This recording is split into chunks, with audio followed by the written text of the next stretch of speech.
Параграф 36 сандар тізбегінің шегі функцияның шегі. 36-та бірінші есеп. Бізде тізбектің шегін табуымыз қажет. Лимит n ұмтылғанда шексіздікке 2n-1n. Біз бұны былай жазып аламыз. Лимит n ұмтылғанда шексіздікке 2n бөлінген n минус 1 бөлінген n. Екеуін қосып жазсақ та бәрібір осы шығады.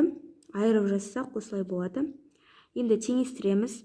n-нің орнына шексіздік бірінші n мен n қысқарып кетеді, сонда 2 қалады. Ал 1 бөлу n, n-нің орнына шексіздікті қойсақ, 1-ді шексіздікке бөлсек бізде 0 болады. Сонда есептің жауабы бізде 2 болады. Келесі екіншісінде берілгені лимит шексіздікке ұмтылғанда 2n квадрат минус n плюс 3 бөлінген n квадрат.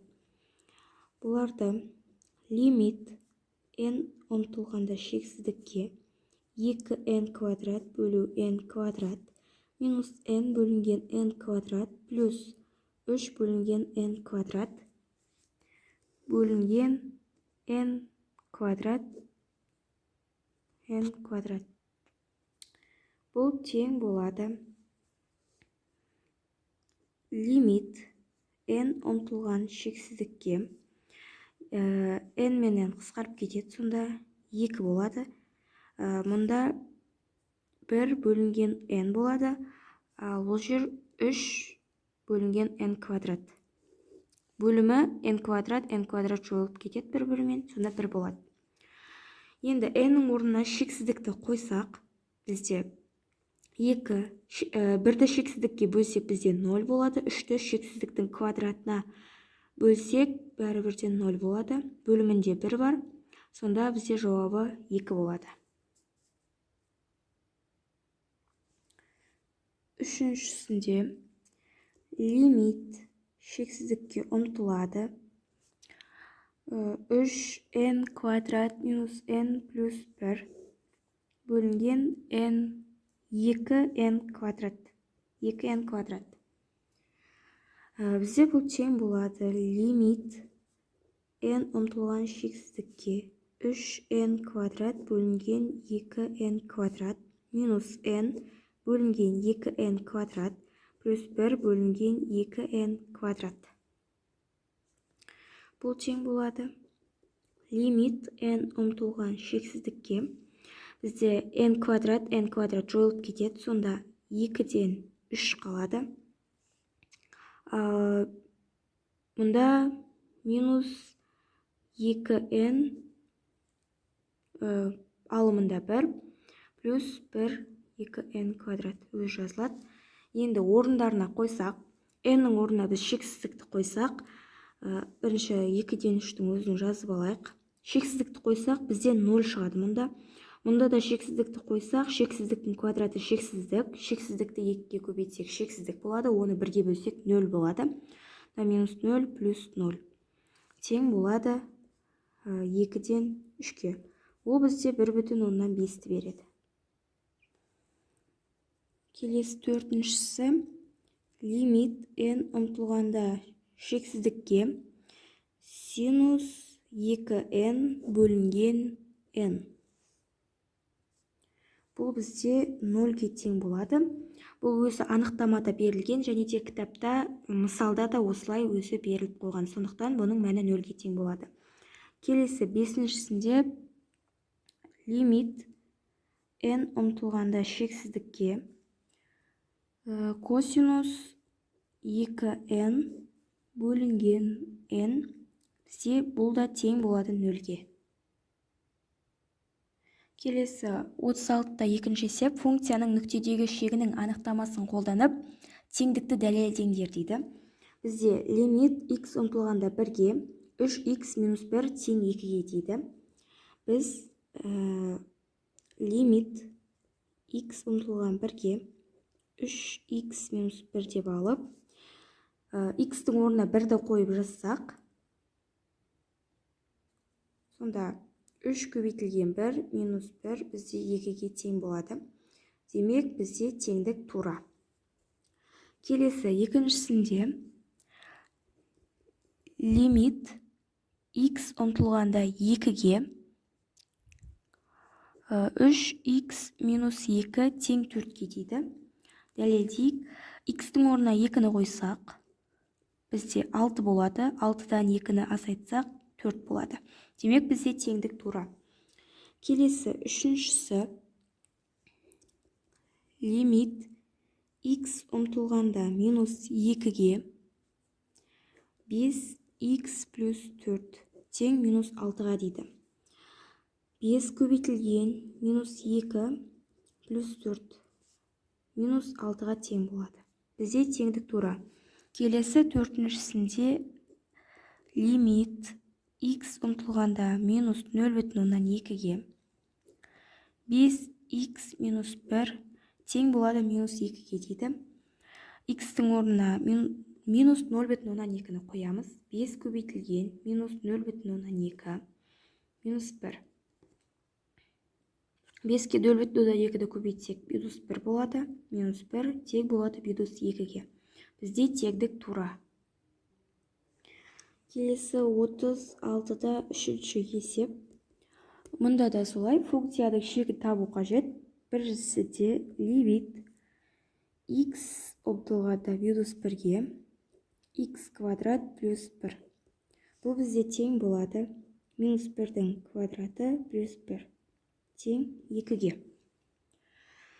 Екіншісінде лимит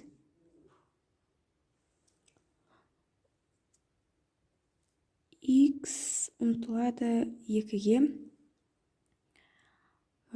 x квадрат минус 1-ге. Бұл бізде тең болады. 2-ның квадраты минус 1. 2-ның квадраты 4, минус 1 бізде 3 болады. Келесі үшіншісінде лимит x ұмтылады минус 2-ге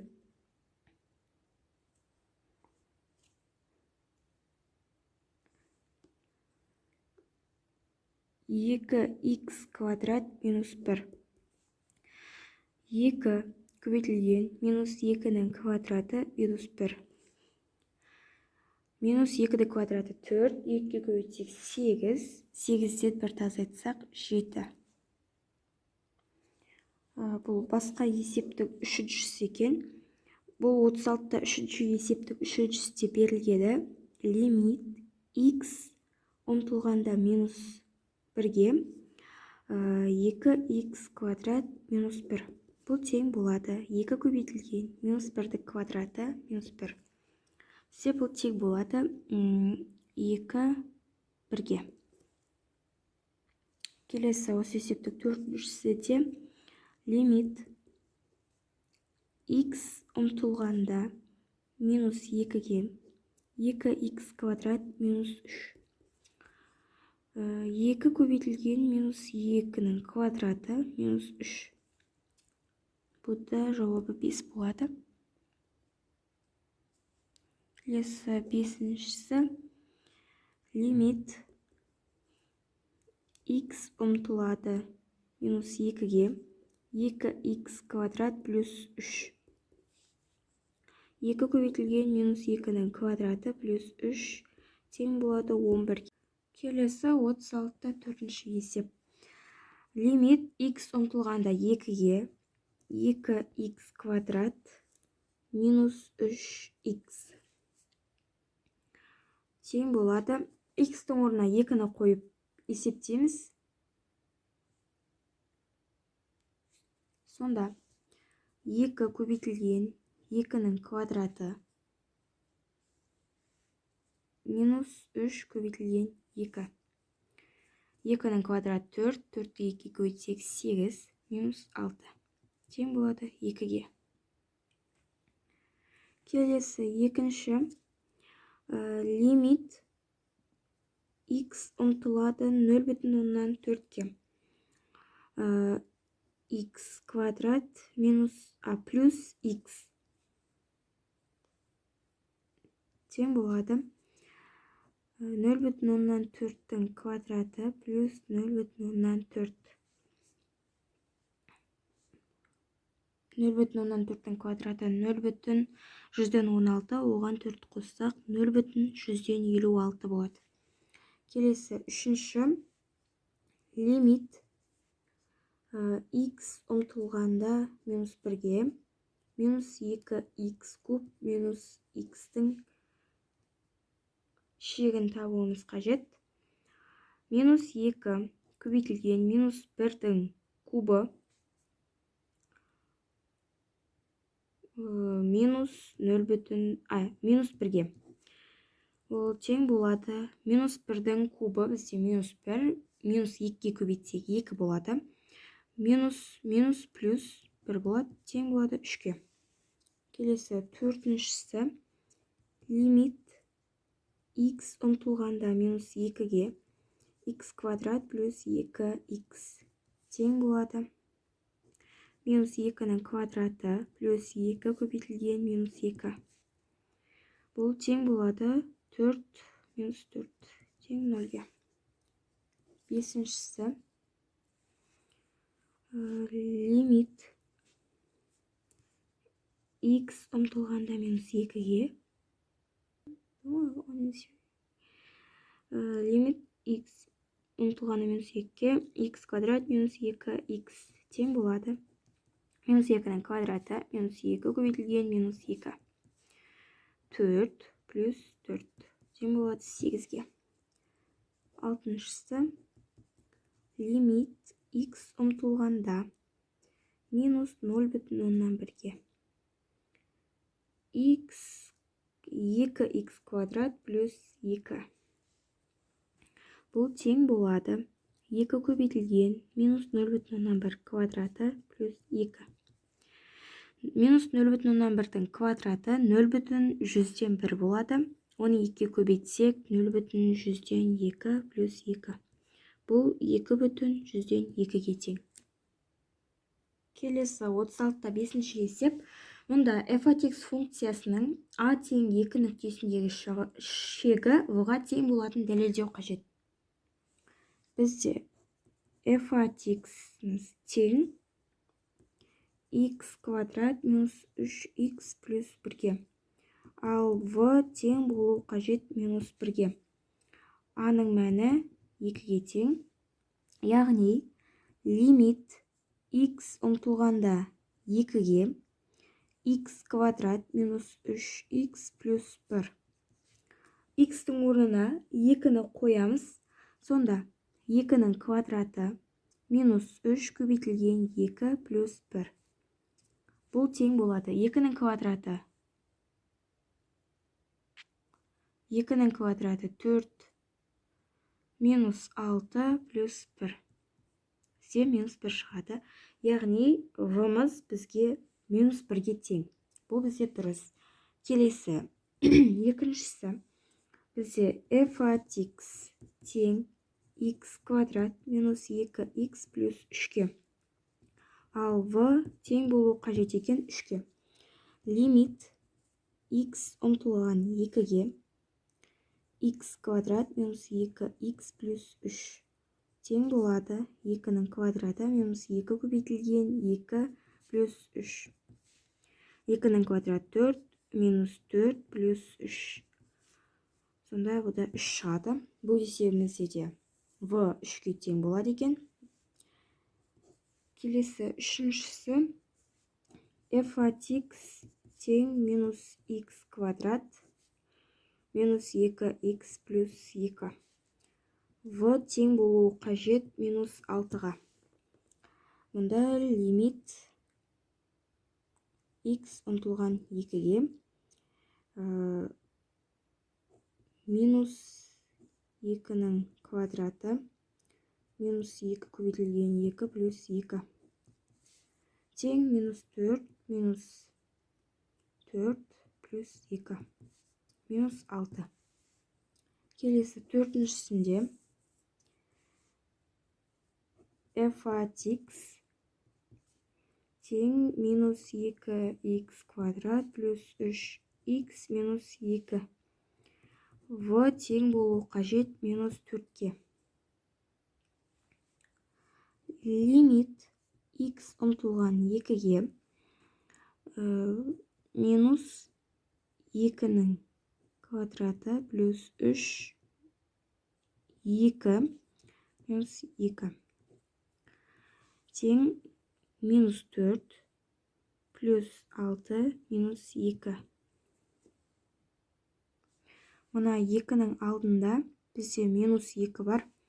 Сонда мұнда тағы да көбейтілген 2 болған кезде 8 болады да. Минус 2, минус 2, минус 4 болады.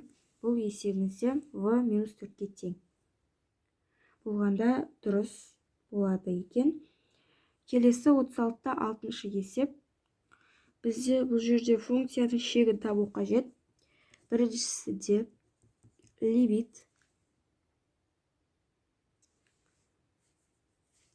x ұмтылған минус 1-ге 2x квадрат плюс 1 минус 1 тең болады. X-тің орнына минус 1-ді қойып жазсақ, 2 көбейтілген минус 1-дің квадраты бізде 1 плюс 1.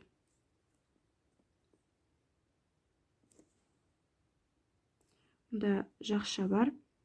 Минус 1 тең болады. 1-ді 1-ге қоссақ 2, 2-ні 2-ге көбейтсек 4 болады. 4-тен 1-ді азайтсақ 3 болады. Келесі екіншісінде лимит x ұмтылғанда 2-ге x квадрат минус 3x тең 2-нің квадраты минус 3 көбейтілген 2-ге. Мұнда 4 минус 6 тең болады минус 2-ге.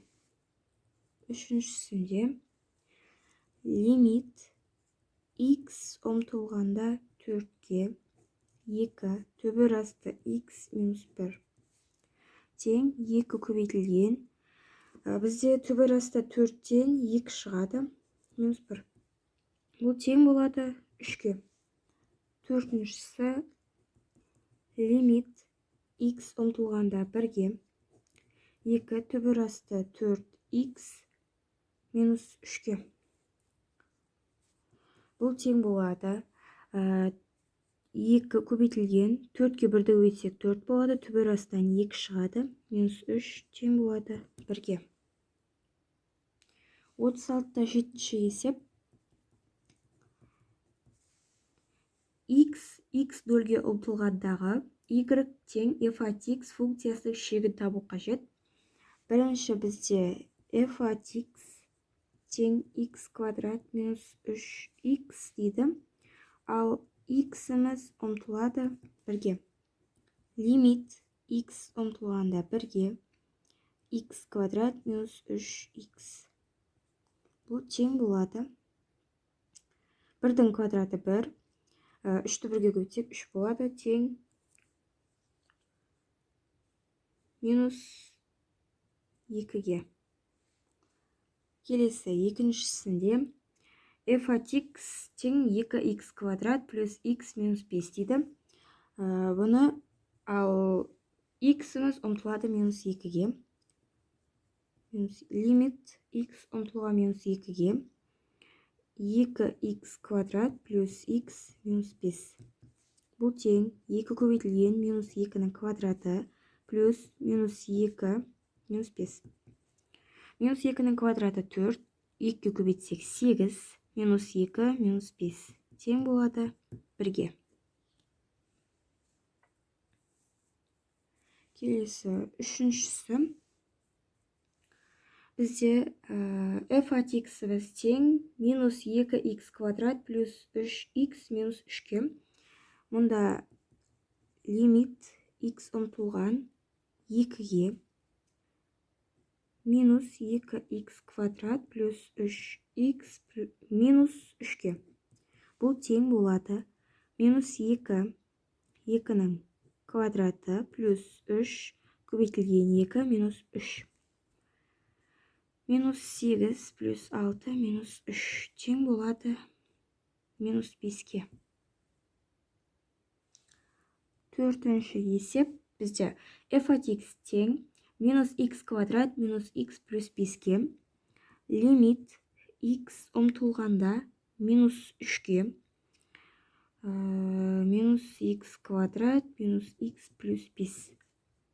Бұл тең болады. Минус 3-тің квадраты минус 3 плюс 5. Минус 3-тің квадраты бізде 9-ды береді. Ол бізде минус 9 плюс 3 плюс 5. Бұл тең болады минус 1-ге.